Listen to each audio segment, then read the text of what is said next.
This is the Whole Care Network.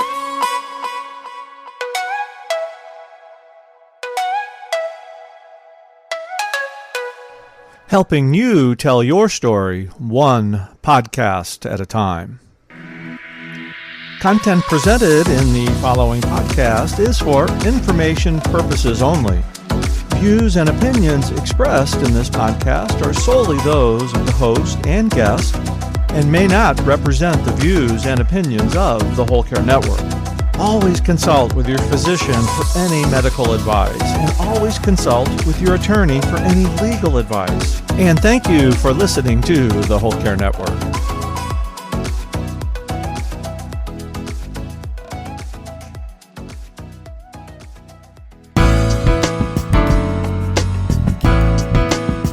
What I learned is you can be a fighter, and that's great. But a legacy that truly lives on is a legacy of kindness. And I had kind of determined, literally in the moment of her wake and funeral, you know what? I appreciate that I'm a fighter and I can fight. But if I really want to make a difference, it's through kindness. This is the Heart of Hospice podcast with Helen Bauer. Senator Meg Cappel is my guest today to talk about her experience with hospice as a caregiver for her mom and how she's helping to expand access to hospice care in her state. Whether you're a family caregiver or an end-of-life professional, the Heart of Hospice is here to enhance your hospice experience by connecting you with information you can use about end-of-life care.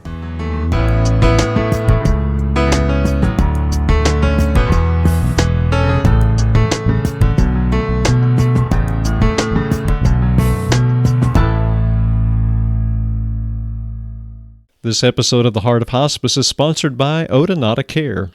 When caring for a loved one on hospice, support becomes essential. Introducing the Care Plan, a path to comfort for the hospice patient, a supportive guide by experienced hospice nurses Nancy Hireman and Brenda Kazire. Nancy and Brenda invite you to experience all that the Care Plan has to offer. Be sure to check out their free library of care videos on thecareplan.net or on YouTube. Purchase your copy of the Care Plan today at thecareplan.net. This episode of the Heart of Hospice podcast is sponsored by the Tree of Life Conference by International Doula Life Movement. Join IDLM at the Tree of Life Conference in San Antonio, Texas, November 1st through the 4th. The Tree of Life Conference is more than just workshops and seminars. It's an opportunity to connect, learn, and renew your commitment to compassionate care. Attendees will hear from expert speakers like end-of-life educator Barbara Carnes and Death Deck co-creator Lisa Paul. Visit internationaldoulalifemovement.com for more details. So this is a first. I've never had a politician on the podcast. State Senator Meg Cappel is my guest today. She's from the state of Illinois. She represents the 49th Senate District. She started representing her community in December of 2020 after years of working as a special education teacher and an advocate. She is dedicated to fostering inclusive environments for students to learn and thrive. She also served as a union rep for her school's teachers union to support other educators and help them have meaningful careers. Meg Cappel has dedicated her career to giving back to the community that helped shape her into the person she is today. So while she has a great 4-year career history already as a state senator, Meg Cappel's going to be sharing the personal story of her caregiving journey with her mom. Her mother was terminally ill with ovarian cancer and died after receiving hospice care. Meg was her mother's medical power of attorney, and she's going to be talking about how she was an advocate for her mom, not only with the healthcare team, but also with her family, which is really important information if you are a caregiver out there. Senator Cappel is also an advocate for hospice in her home state of Illinois. She has sponsored legislation to expand the number of hospice providers in the state and also to increase the number of beds for hospice patients as well. It's a great story. She allows us to have a really intimate look into her caregiving journey and the time she spent with her mother during her mother's terminal illness. So You might need a little bit of Kleenex. There were some tears on both sides from me and from her as she shares this wonderful story of the caregiving journey she had and her mom's legacy that she is carrying forward. So here's my conversation with Senator Meg Cappel.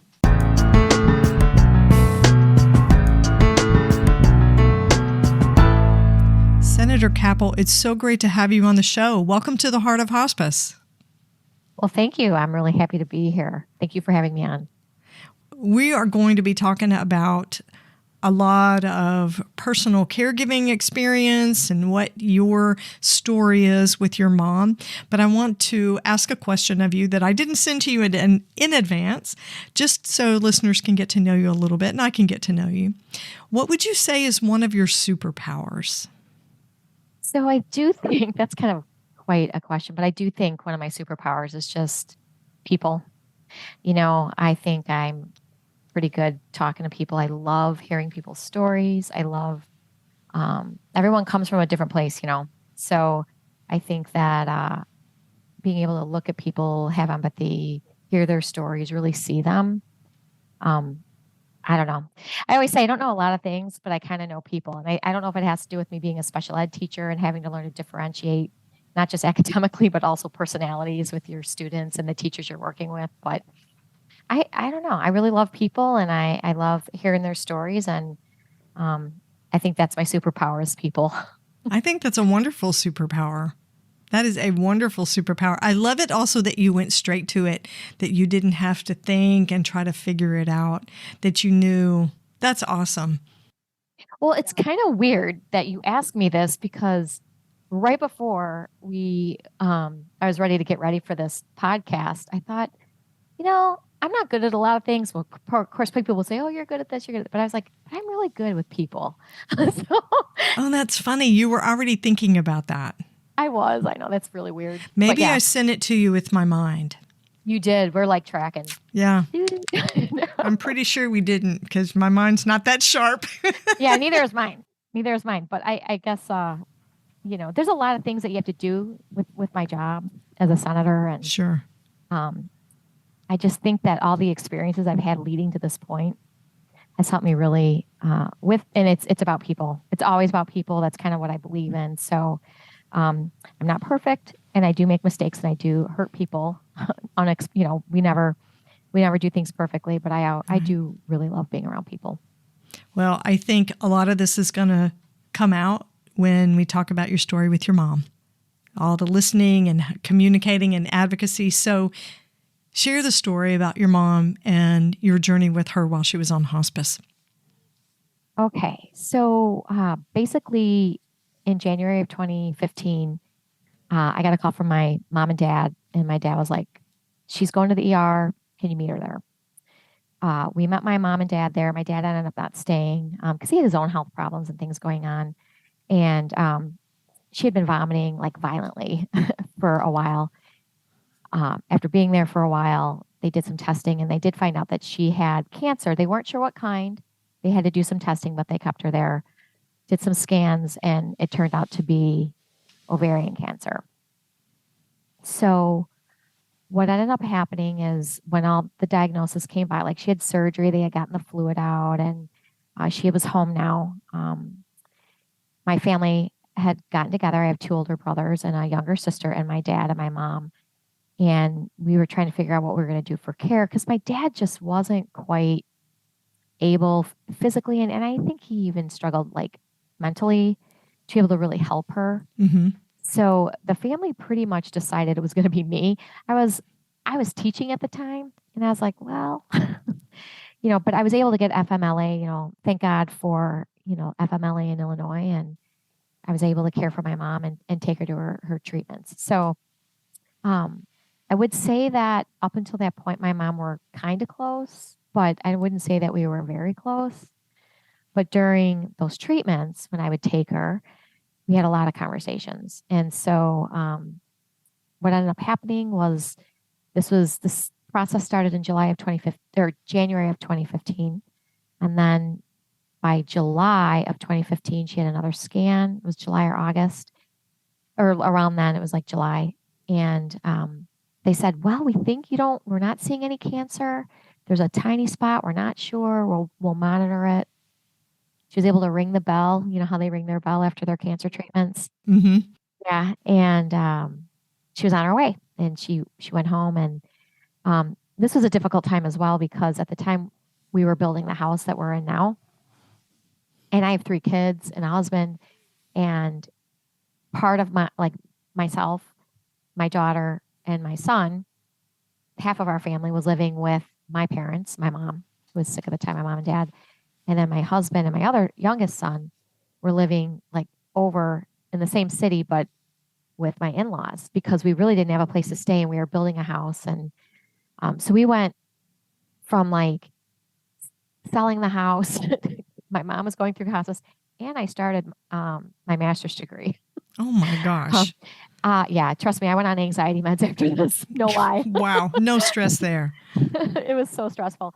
But yeah, so we ended up, we were home for the summer. She was doing great. School had started. It was like mid-September. And my mom started getting up and vomiting again and having symptoms again. We took her back. And sure enough, the cancer had returned. And it had returned just within those short months with a vengeance. In fact, I want to say her doctor used the term, it's monstrous. Oh. So she couldn't eat. It had pretty much ravaged her internal, like everything on the inside. There was a lot of fluid, her internal organs. And so after some minor surgeries, the doctor recommended hospice. And I remember that very vividly. Can you describe that day? Yes, I can describe that because I feel like it was yesterday. My aunt was with me. I remember that too. And the doctor came in and recommended it to my mom, and I was next to her. And my mom was like, okay. And I started tearing up because I think when we hear hospice, we know like it's the end. And it's not always. And I know that, like, because the doctor was able to say to my mom, some people go to hospice and they live a long time and they end up coming out. And Sure. sometimes, so I knew that, but I think just that instinct, that gut instinct, I was like, oh no. So my mom's like, okay, we'll do hospice. And the doctor leaves. And I looked at my mom and I said, Mom, is this really what you want? Like, is this really, I'm like, it's hospice. And she said, yeah, this is what I want. She goes, like the doctor said, maybe I'll get better and I'll get out of it, but she goes, maybe I won't. And I was like, but Mom, and I started tearing up. She goes, you know what, Meg? She goes, I'm a realist. And I said, you are. And then she looks back at me and she goes, and I know you are too.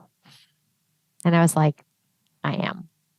So right then and there, I knew like, this is what she wants. I am a realist too. My mom's a realist. My mom is really understanding where we're at, probably more than me at the time, really, than any of us. Because I think families tend to go through almost like a sense of denial. Like looking back on that, I realized there were signs. I didn't see it. Right. We don't want to see that stuff. It's too much.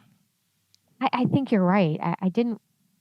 We have such hope. You hear stories of people recovering, and I had such hope that she would be able to get through this. Mm-hmm. But, I think she was tired. I think she was tired, and she was older and she had MS and she was tired. So she chose home hospice because she wanted to go home. So that's where we ended up. The next part of our journey was going home and having hospice at home.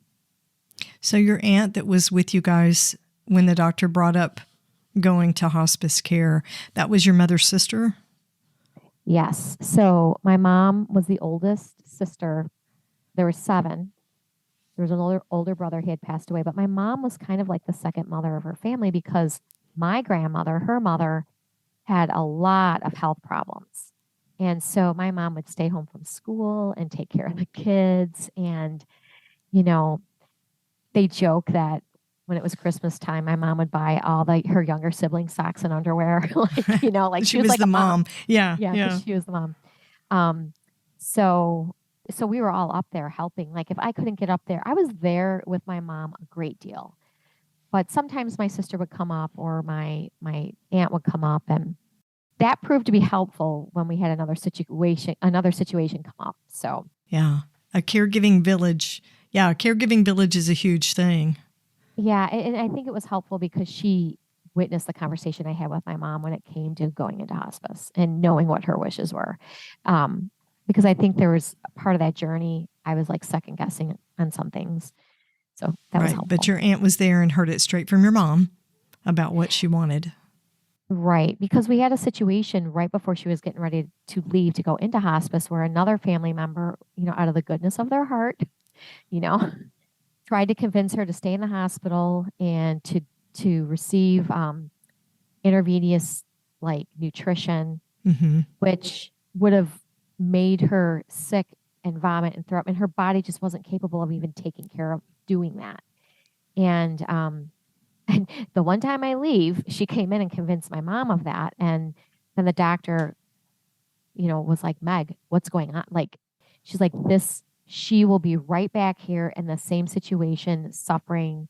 She's like, this isn't good. So I had to go back and have that conversation with my mom again and just be like, Mom, like, this is what you said. This is what would happen if we did this other option. And then she was like, you're right.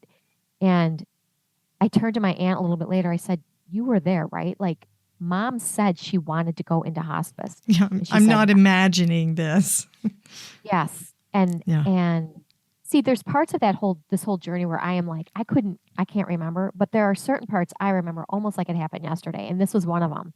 And my aunt was like, no, Meg, I was there and I heard her say it and this is what she wanted. So you're doing the right thing. And I was like, just that reassurance was just so helpful for me because it's a big deal when you're in charge of someone's care and then their end of life care. That could be even because you almost feel like their life is the end of the quality, right? It is. So Meg, did you feel like maybe somehow not that you had imagined what your mother said, but that you were influencing her decisions or you were overriding what she wanted, that somehow it had become your decision and it wasn't really hers, and you wanted to make sure, yes, this is Mom's decision. She used her voice and told me exactly what she wanted.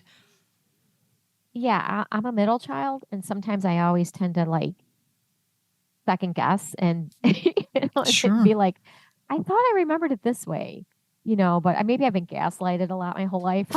I don't know. But I think caregivers do that. They second guess themselves because they're just trying to do the right thing. And it's like, are you sure this is what you wanted? Now tell me again, this is really what you wanted. And you keep touching back to make sure. And I don't think there's anything wrong with that. I think that's great. And it shows that the patient truly is at the center of the care. Well, I agree with that. And that was my main concern, was that I was there for her. I was there to make sure her wishes were carried out.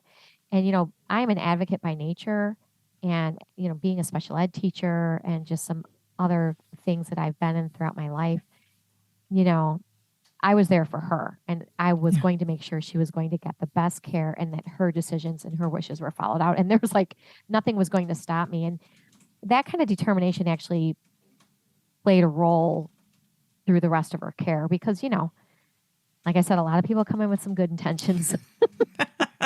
Yeah. They mean well, but they do. They do. But these, I don't know what I've heard them called, like satellite caregivers.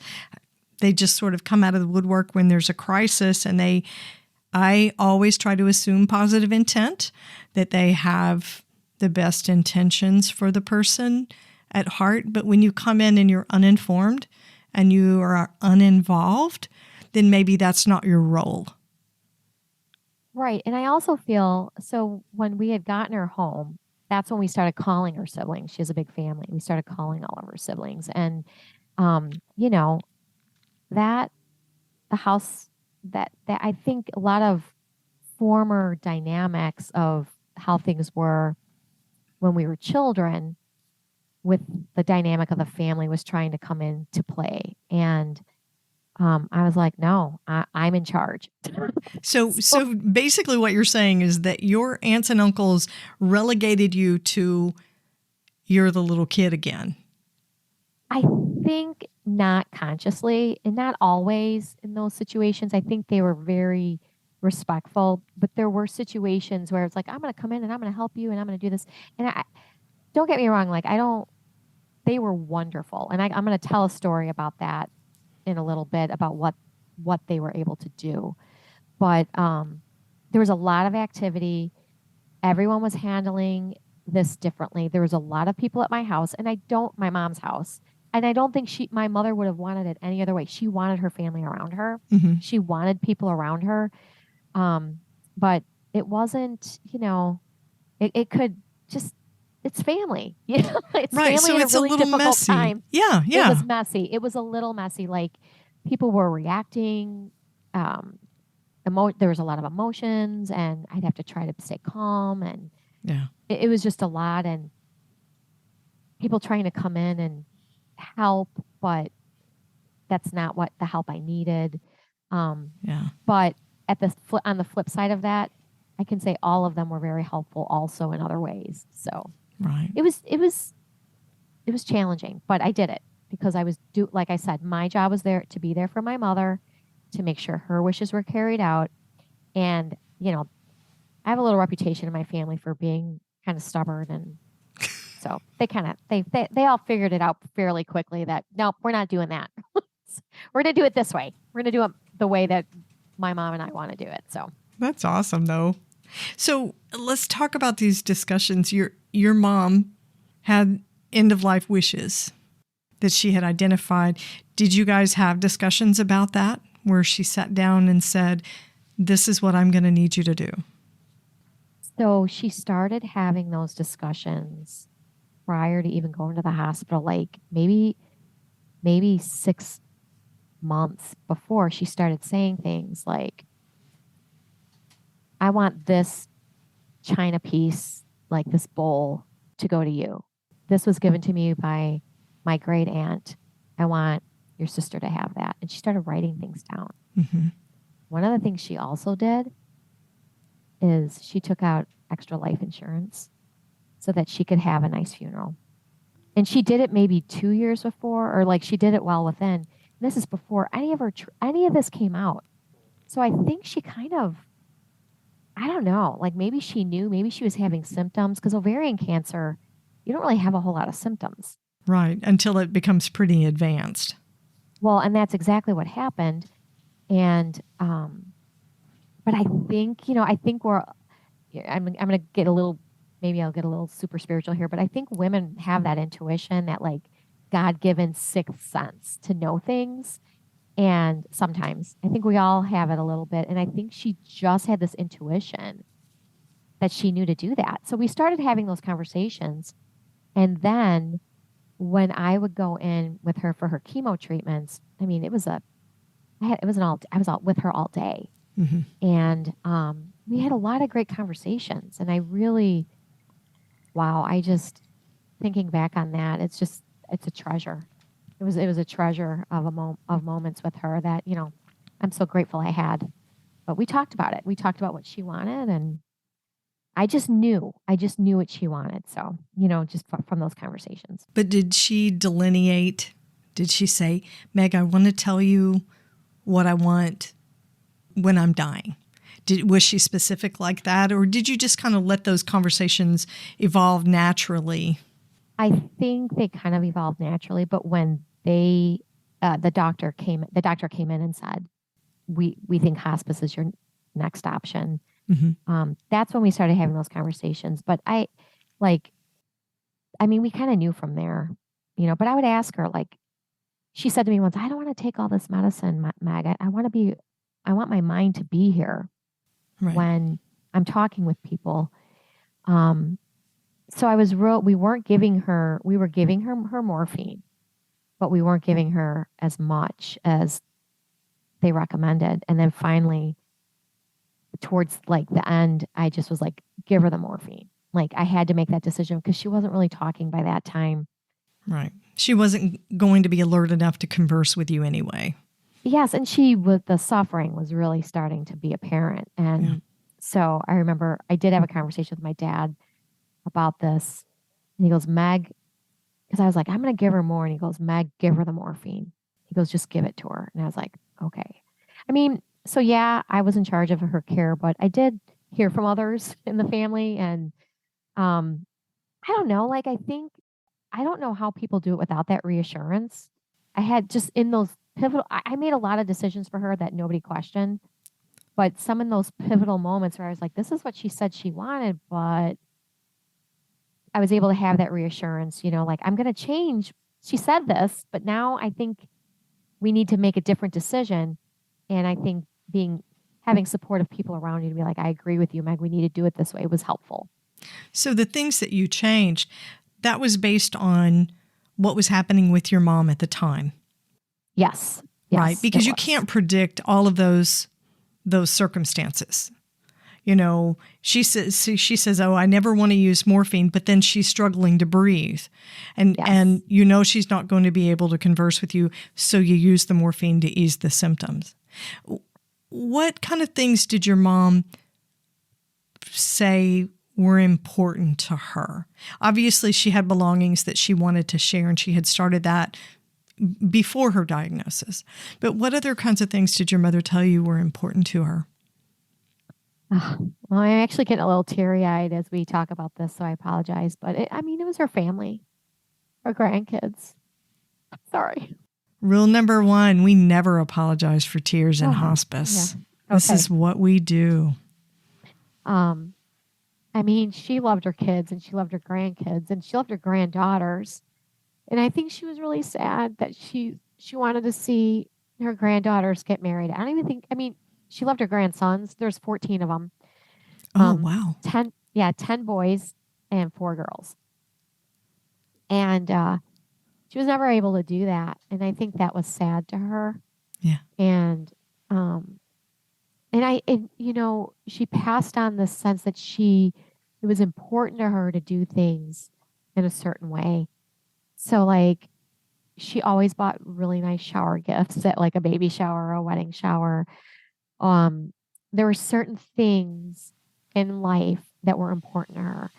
And I think for me to carry on that legacy, that generosity that she had for those moments, and especially her granddaughters, I've tried to carry that on, and so that was important to her. Her faith was very important to her. She was Catholic. She was Irish Catholic. And even some of my friends that I grew up with had come over to see her before she passed away, which was just a delight. Like, it was just an amazing thing for them to, that she had such a positive influence on the kids that I grew up with, but she said to my friend Terry, who we still good friends with her today, she said, I used to only really care about everything having to do with the church. Oh, my church, this church, the church.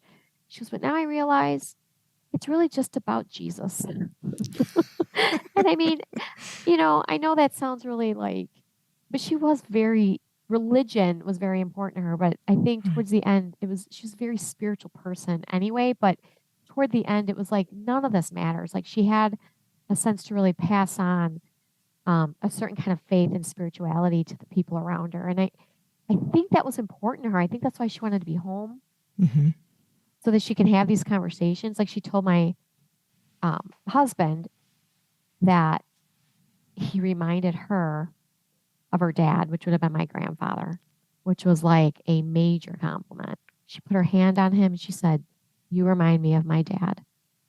And he was like, if you talk to everybody in her family, they would always say that they were the favorite. Like, that's kind of what he did. Like, yeah. I was dad's favorite. No, I was dad's favorite. Like, he made them all feel like they were his favorite. And for her to say that to my husband was like, first of all, it was a blessing. I think it was like, yes, you have my approval and blessing as my daughter's husband and the father of my grandchildren. But it was a major compliment. She was able to share things with people that she had not shared before. And I think that was really her legacy, I think. Other than the little knickknacks and things she wanted to give away, I think it was just her love and kindness that she really wanted to share with people. That was important. That's an amazing legacy. When you think about things get broken, things get lost. Their origins become cloudy and nobody knows where that special Afghan came from, or, who painted this. We know it was a relative, but we don't know who. But something like that, where she acknowledged people's gifts and reminded them, this is what I see in you. That's the kind of stuff that becomes part of you and it never leaves you. Yeah. So it's funny you should say that, because I always, growing up, identified with my dad. My dad's an attorney, lawyer. Like, he is a fighter through and through. Like, if you hired him, he would advocate for you and go through a wall for you. Like, that was just how he was. He's and a pit bull. He was kind of a pit bull. And I identified with that. In fact, I think that's where my advocacy comes from. Like, if I really believe in something, I'm going to fight for it. But I realized after my mom, going through this whole situation with my mom, and even at the wake and the funeral, when people were coming up to me and they were saying, your mom was always so kind to me. A lot of my friends that I grew up with, I couldn't believe what they were telling me. Your mom always talked to me. Your mom was so nice to me. Like, these are things like from when I was a child, like 7, 8 years old, right? Because the area that I grew up in, we kind of all stay in the area. So, but what I learned is, like, you can be a fighter and that's great. But a legacy that truly lives on is a legacy of kindness. Yeah. And I had kind of determined, literally in the moment of her wake and funeral, you know what? I appreciate that I'm a fighter and I can fight. But if I really want to make a difference, it's through kindness. So that's kind of been and then here I am in the political world. I don't know how I'm going to I probably don't know if I'll last real long, but that's just kind of where I'm at. Like, that's the legacy, is kindness. It does, so that's kind of what I took away from this whole experience with her. I miss her every day. Like, I feel very honored and privileged to be able to talk about this situation with you and talk about our legacy and how hospice was such a it was a terrible experience that was also a beautiful experience. It's like holding the tension of that, right? So I'm grateful that you're having me on to talk about it. I'm really appreciative. Well, you're very generous in sharing all of this. And there's room for the beauty and the pain, right? The grief and the gratitude that comes together. Grief and joy can coexist in situations like this. And your advocacy for your mom is amazing. And there are 55 million unpaid family caregivers that are advocating and caring for someone all over the United States. It's a huge job with lousy pay, because there's no pay for it, right? We're unpaid caregivers. I agree. The Care Plan by Odonata Care has revolutionized the hospice experience by improving the standard of care. This booklet provides education and support to the patient and the patient's caregiver. The Care Plan provides step-by-step directions for caregiving tasks like cleaning or turning a patient. Hospice agencies utilize the Care Plan to support caregivers and to provide critical information in the moment when it's needed. This helps reduce after-hours calls and gives hospice staff more time for patient care. The Care Plan's simple design empowers caregivers by giving them the tools they need to feel confident caring for their loved one. Odonata founders Nancy Hireman and Brenda Kazire also offer a free library of care videos to provide even more support for caregivers. Videos can be found on thecareplan.net or on YouTube. The Care Plan is available in English or Spanish and can be purchased on the Odonata website at thecareplan.net. It's available in paper and digital formats, and bulk purchases are also available for agencies.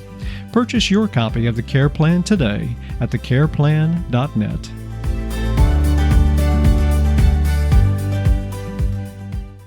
In a world where compassion and community are needed more than ever, the International Doula Life Movement presents the Tree of Life Conference.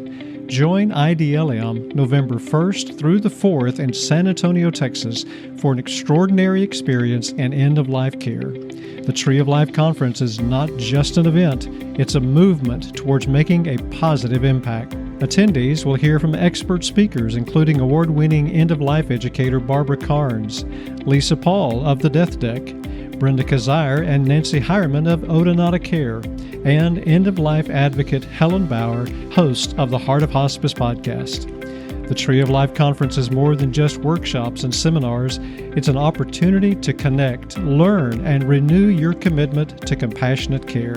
This event is made possible by the team at International Doula Life Movement, who believes in the power of empathy, education, and making a difference in the world.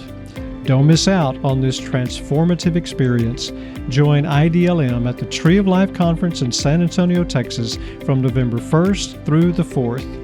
Visit internationaldoulalifemovement.com for more details and secure your spot today.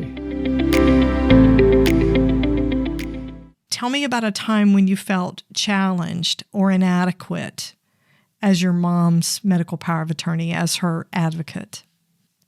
I think the most challenging part, the most inadequate part, is towards the very end, because that kind of getting back to that situation with her medication. And I think also being at home, like hospice would come in like every other day. They were on call 24/7 and they were amazing. But the nurse would come in like every other day, or I don't even remember. Actually, that's a blur, to be perfectly honest. Yeah, towards the end especially. Yeah. They were there. And like, so she had a tube because she couldn't eat. So she had a tube connected to her stomach where if she had something to drink, like she could have liquids, but we'd have to empty her stomach out of the tube because it couldn't, everything had stopped working. And she lingered for a while towards the very end. And that was hard. And I was like, trying, because she couldn't talk, but trying to figure out like, why won't number one, you're a spiritual person. You've lived an amazing life. You've left a wonderful legacy. What's holding you back from really crossing over, kind of, Right. And I actually did figure out what that was. And I'll share what that was. So the day that my mom passed away, it was the day after Thanksgiving. And number one, I was exhausted, and really, this was the last few days were the hardest. So let me just back up a little. We had Thanksgiving and I was so fatigued and so exhausted, and I had the worst migraine, and I tend to get migraines, but this was a bad one because of the emotions of everything that had been going on. Sure. And I went to the family Thanksgiving for like an hour and I left because I was like, I can't deal with this. Like we're trying to be happy, we're trying to have fun, but it was like, mom's not here, and we certainly couldn't have it at the house with her where she was at. But so it was at my brother's. But I come home and my uncle was there. Now remember, my mother was like a mom to her siblings. And my uncle was like, Mike, I'll take care of her. And he stayed up all night with her. And I would get up and I'd be like, are you okay? And he'd be like, Meg, we're fine. And I watched him care for her and give her her medication and talk with her and stay up all night and just be there for her. And it was probably more like, it was almost like a full 24 hours that this happened. And I found out later that he was a really rambunctious kid. Like we would probably consider him having ADD. He's a drummer. Funny story. He's a professional drummer. Mm-hmm. But that he used to get in trouble a lot. And my mom would protect him from getting spanked and stuff and from getting in trouble. I found that out later. So this was really kind of his way to really love her in her end days, and actually really love me because I needed help. I was just exhausted, and that was really hard. It was really challenging for me because I was supposed to be there. So I get up the next, after Thanksgiving or whatever, and everyone had left because he had been up with her all night, and it was just my sister and I with my mom towards the end. And I finally was trying to figure out why is she lingering? Why won't she let go? It's hard to watch. And I realized it was my dad. So I held her hand, my sister and I held her hand, and I said, Mom, you don't need to worry about Dad. I will take care of Dad. Dad can live with me if we need to. And Kathy and I, my sister's Kathy, we will take care of him. Literally minutes later, she passed away, holding her hand. So it was like my dad and keeping her, like she was worried about him in his care because he had health problems. He had things as well to deal with. And I was like, talk about feeling the pressure then to take care of him too. But, yeah, you made a promise. But she wasn't going to go unless she knew, And I feel, again, very honored that it was me. Like she trusted me to say that to her. She trusted me to be able to know that I would carry out her wishes with my dad too. So it was pretty intense. I have a pretty intense story, I feel like. Oh, absolutely. And what an incredible legacy your mom left you with for you to be able to tell this story, because storytelling is huge, right? We know it is. It becomes part of who we are. And for your mother to trust you like that and put confidence in you like that and like, okay, she's got this. I can do what I need to do. That's exactly right. And boy, I tell people that story and they're like, wow. But I will say this. I also had to come to terms with like, I couldn't do that forever. I couldn't take. So my dad, after my mom had passed away, he lived with me for 7 years. But, with my job in Springfield, I have to travel because of my job as a senator. It got to the point, and he was kind of declining, that I had to say to my sister, like, hey, you've got to take him because his care isn't what it needs to be. And she actually does home health. So we were like, we either need to put him in some sort of facility or maybe you can take him. And she took him. So he's been living over there. But there's a little guilt. I'm not going to lie. There's a little guilt mixed in with my feelings with that because I was like, I promised my mom that I would. Yeah. But I also think she was also a realist, right? She told you she was. And so I think she also understood where I was at and what had to happen. So, but it took me a while to kind of come to a place where I was okay within myself to be able to let him go to my sisters as well. Not that I didn't think she couldn't take care of him. Like she does home health, but it was like, I made this promise. Like I made this. I have to live up to my end of the bargain, live up to what I told my mom I would do. Yeah. Exactly. But I think 7 years was pretty good. Listen, caregiving, short term or long haul. Yeah. You kept your promise. So let me ask you something. Do you ever talk to your mom, Meg? I do. I feel like, I remember more now a lot of what she said to me. And,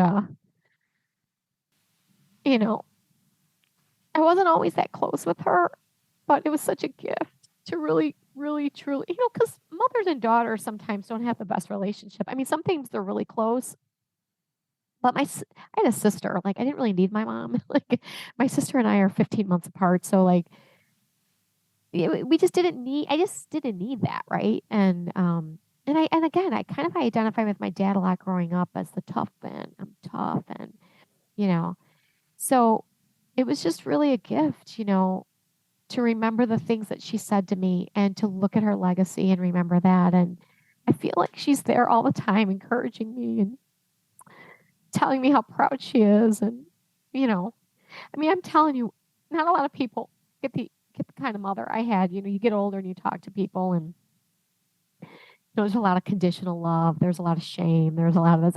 And granted, I grew up Catholic, so I had a little bit of shame, a little bit of guilt and shame as raised by Irish Catholic parents. But at the same time, there's so much unconditional love from her that even if she wouldn't agree with me on things, I know that her love was, and still to this day, is just never failing. And people will come up to me and be like, I know your mom is so proud of you. Like your mom would have been so proud. So I don't know. It's just like, I miss her like every day. In fact, I found some of her jewelry and I miss her so much. Like 8 years later, I'm starting to wear her jewelry. It's like just such a weird thing. I don't know. No, I don't think that's weird at all. I think it's a grief connection. A lot of people do that kind of thing. You wear an old jacket, you get a memorial tattoo. It's a way of staying connected. I think those physical connections have a lot of meaning for us. I think they do. And there's nothing weird about that at all. Nothing. And I think that was why it was important for my mom to be able to say, like, I want everyone to have this. So she had a jewelry box that I got, and in that jewelry box, she had a list of things in her jewelry box that she wanted. And I mean, we weren't wealthy people. I mean, but she had nice things. Like she made sure to have nice things. But she wanted people to get those. She did. And so like I got to have all the granddaughters come over and pick like a couple things out of like rings and stuff out of her jewelry box just to have. And that was important to her too. I think she knew, kind of to your point, that kind of connection. Like I want them to have this for me so that they know how much I love them and that we're always going to be a part of each other. Yeah. Yeah. I know memories have a different sort of staying power.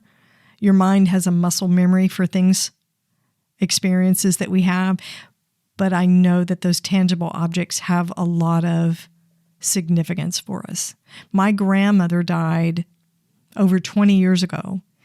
And when they dismantled her belongings and sorted through everything, she had one of those old, I guess, stainless steel sewing machines. It was an old Singer in a table that would swivel and hang downward.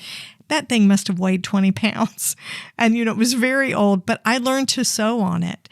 And I had a sewing machine as an adult, as a grown married person.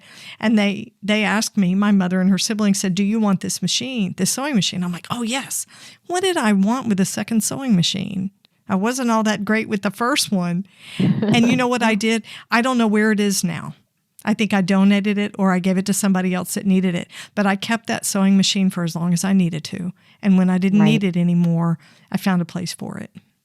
Right. Yeah, that's so true. True. It just had meaning for me. So I think that's very normal. And I think that's very sweet. It's a wonderful way to remember somebody. Yeah, I think that was important to her. So I think you're right. And it's weird because when you're going through the time of like, watching, her kind of move into the next stage, and that they're not going to be around, you do think about that. But at the same time, it's such a blur. Like I almost feel more clear now about my thoughts and my feelings, 8 years later about the whole process. I probably couldn't have done this podcast even 3, 4, 5 years afterwards. I don't know how to explain that. Like it wouldn't have been so solid in me. You think the recall would have been different for you? I think that I'm actually remembering things more now because the shock and the grief and kind of the trauma of all of it is kind of getting sorted out, right? Yeah. And so I'm able to kind of look at and think about things with a little bit more of a clearer head and just more of a heart connection. I think sometimes when you're caring for someone, we're all just surviving.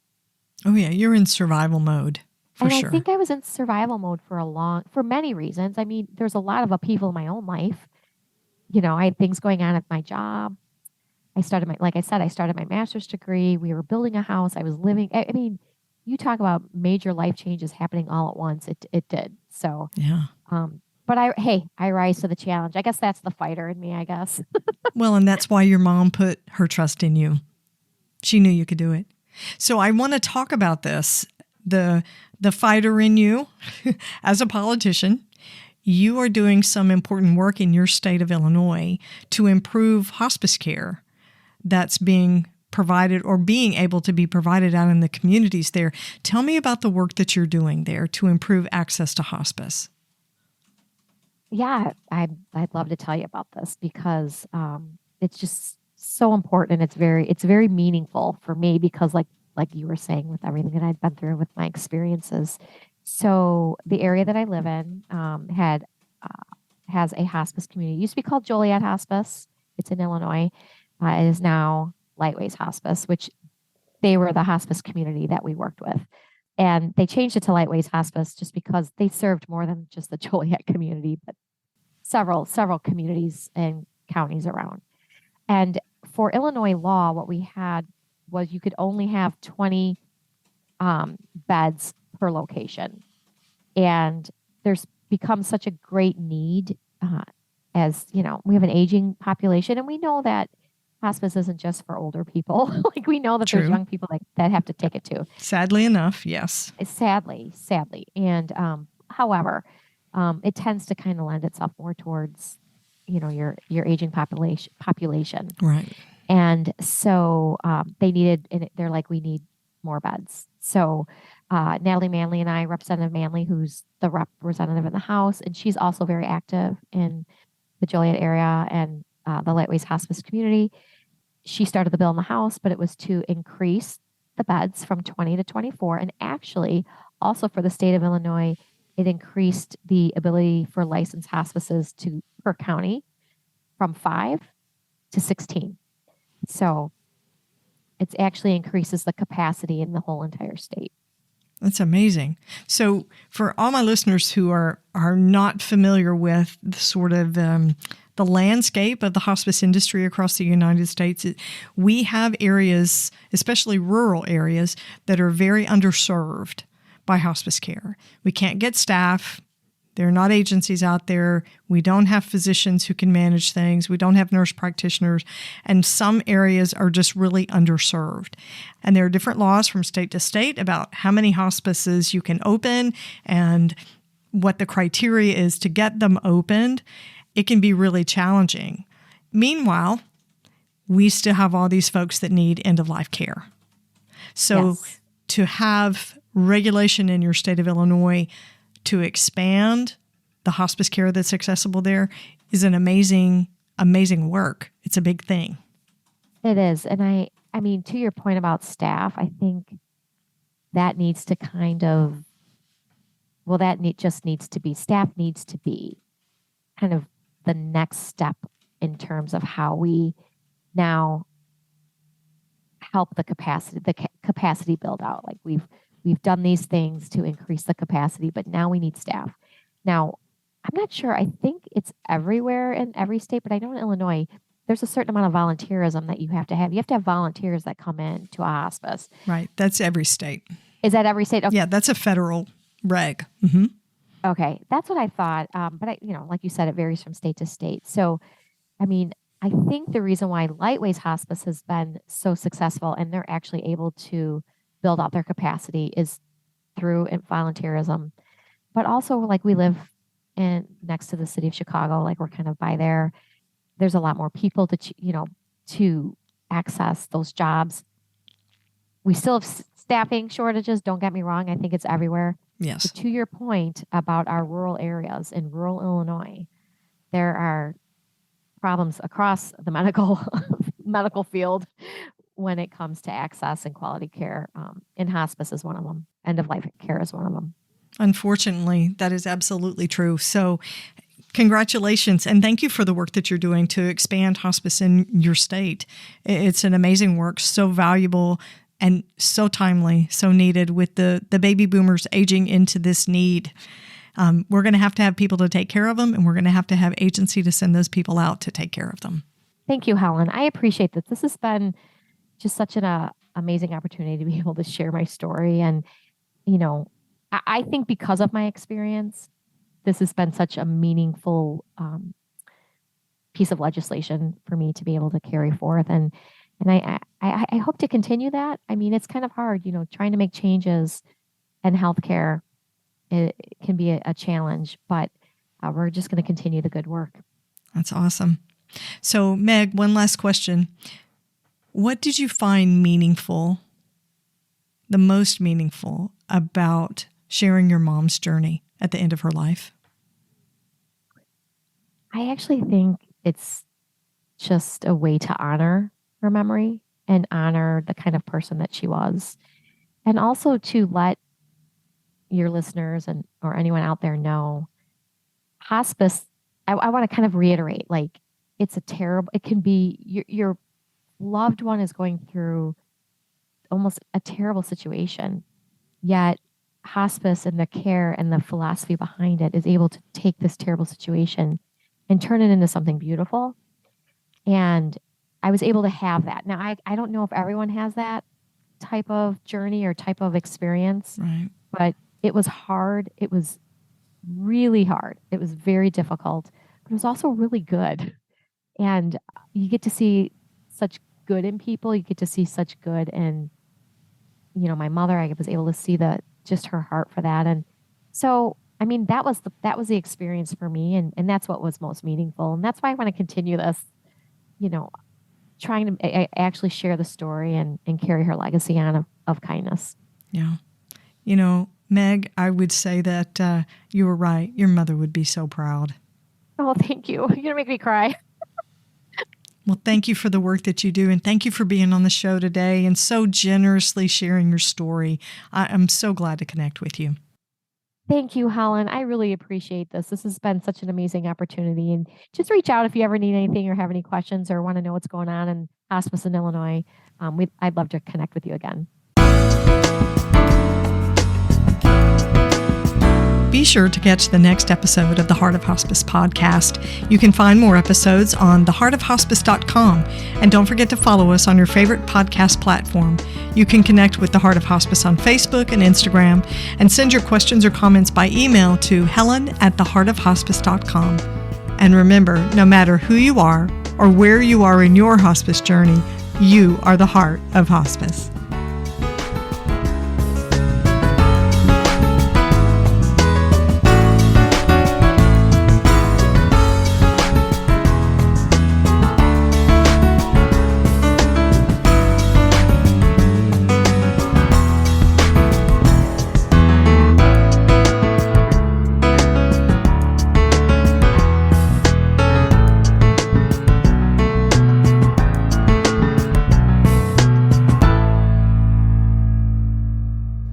This is the Whole Care Network.